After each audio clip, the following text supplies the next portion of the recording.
trusting the coxswains' feedback. It'll be interesting to see if they can make inroads on this Vesta lead.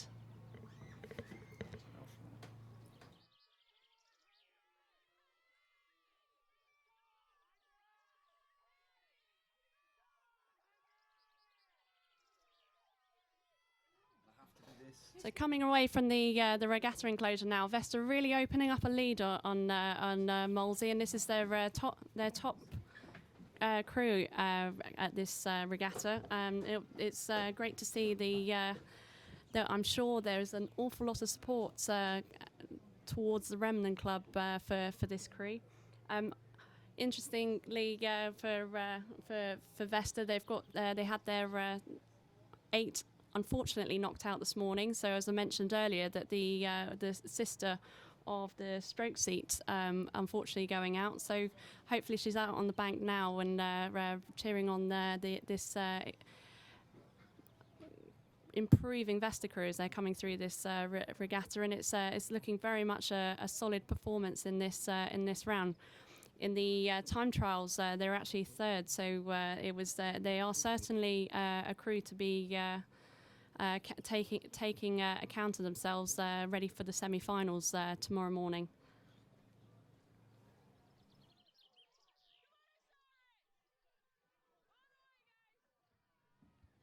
And in the bottom of the screen, we're seeing that the start of the next race, which is the race 178 between Oriel Kensington and Tideway Scholars School.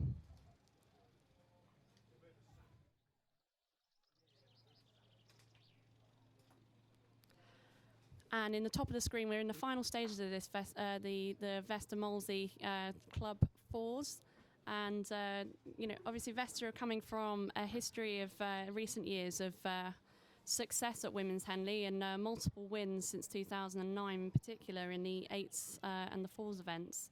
And hopefully this crew will continue in the history, and this from a squad that has been developing and has been we've been enjoying an awful lot of crew members coming back into the squad, and it's certainly, you can see in this result here in this quarter final that Vesta are certainly on the up and continuing on to the march towards the semi-final now. Separating back to the Tideway Scholars race, and you can now see it's very much that Oriel Kensington again. This is another match up between Tideway clubs. So Oriel Kensington, based up in Hammersmith, against Tideway Scholars, and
So,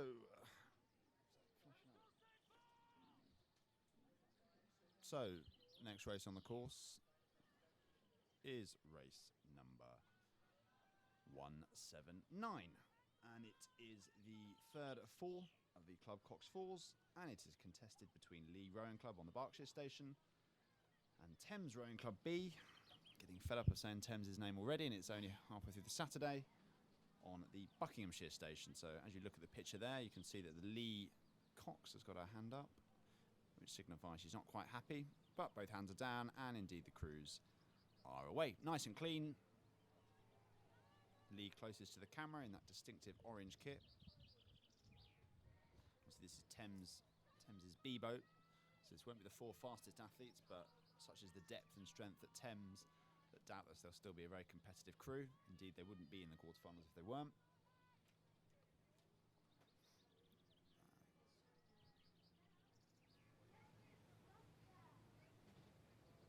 Can you not hear it? It's very low. No, this is not great. As the crews move away, is Thames on the left-hand side of your picture and Lee on the right. Still only registering at low level. This is SATS.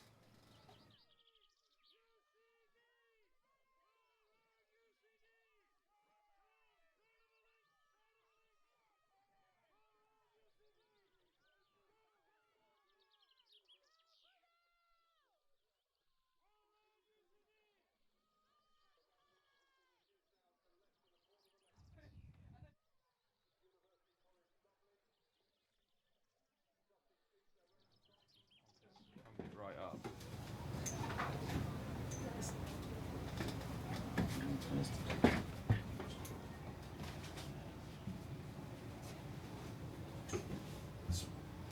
Oh, you want us to go?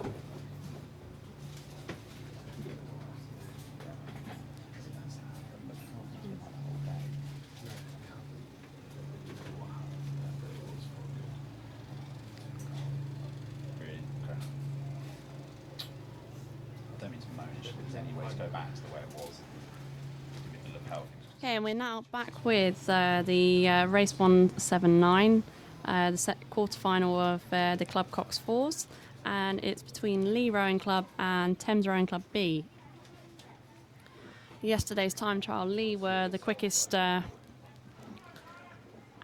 through. Not quite sure where Thames were, if I'm honest, but it's certainly looking like Lee are living up to their time trial time, and they're impressively dominating this race.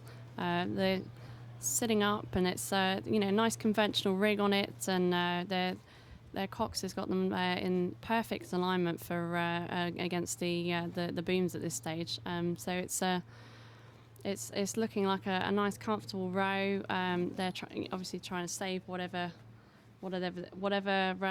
in the tank possible, ready for tomorrow morning's race, which will be between either Oxford City or Upper Thames that are coming up in the next race.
I'm just going to see what race we have.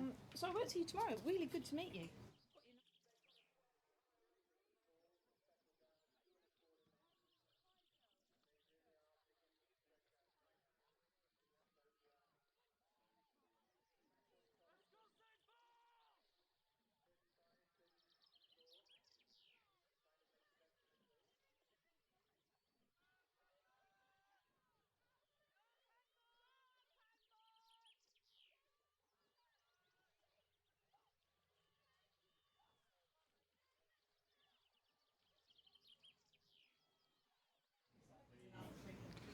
Okay, joining back in now in the for the race at the top of the screen is towards the end of the quadruple the quad.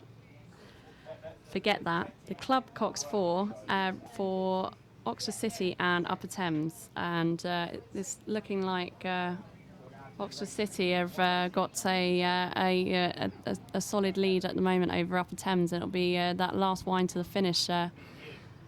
See if Upper Thames can get back on terms. In the bottom of the screen, we've got the quarterfinal of the double sculls between Tyne Rowing Club and Oxford Brookes, my old university actually. And as they're coming past the tower, unfortunately, my Oxford Brookes are just a little bit behind at the moment. So we've got Tyne Rowing Club, which has got a solid double powering away, it would seem, from this double sculls.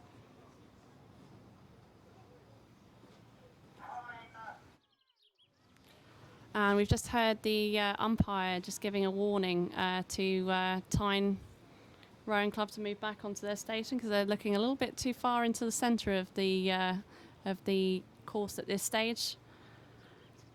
Possibly a little bit of gamesmanship. Is it possibly going ahead, just bringing it in? But it's ideally now they're bringing it back onto their station. And Oxford Brookes are continuing to push away from to try and get back on terms with everything they've got against Tyne Rowing Club. Be interesting to see how the lift from the Regatta enclosure, whether the supporters from the bank will have anything to say on this race at the moment. Tyne are strong and really just getting that second half of the stroke really just pushed away. They've got quite a good hip acceleration through that second half of the stroke from that Tyne Rowing Club crew, and they're quite close to the booms again.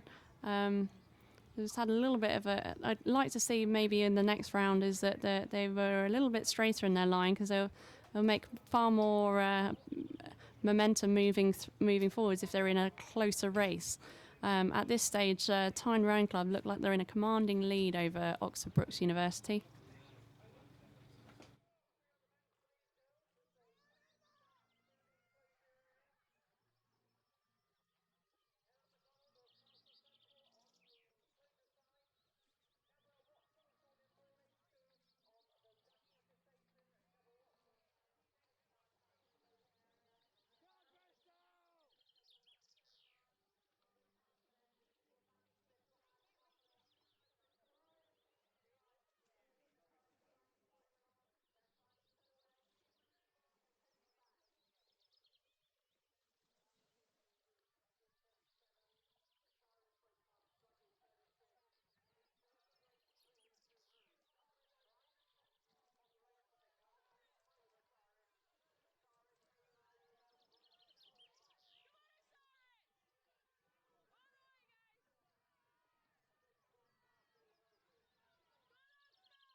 So now a split screening again between two quarterfinals of the double sculls for senior level.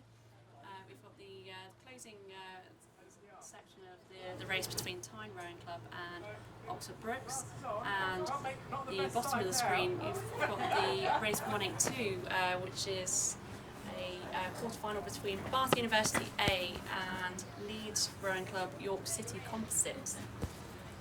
As you can see off the start from the race between Bath University and the composite of Leeds and York City, that Bath have had quite a few warnings actually for their steering, and there's been a fair bit of the scenic route along the island. Now we hope that this is starting to line up now, and the umpire is now asking Bath to move back over onto their station, because they're very much in breathing down on the composites of Leeds and York City.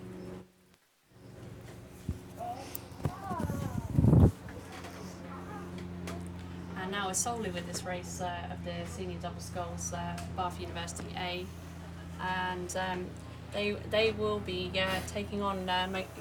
The winner of this one will be taking on the Tyne Rowing Club from the previous round.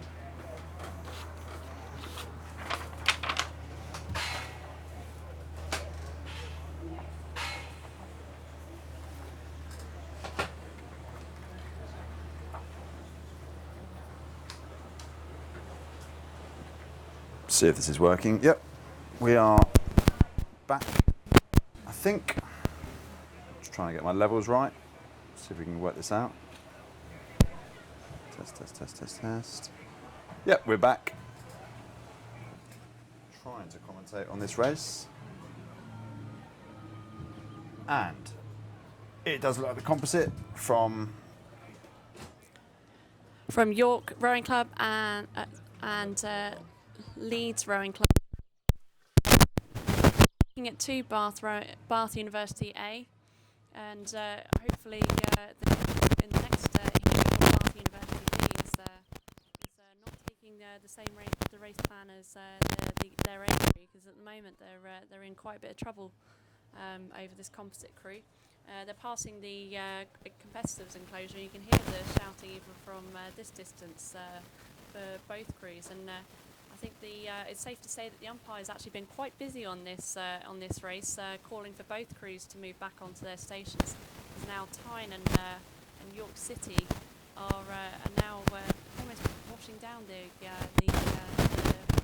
Bath University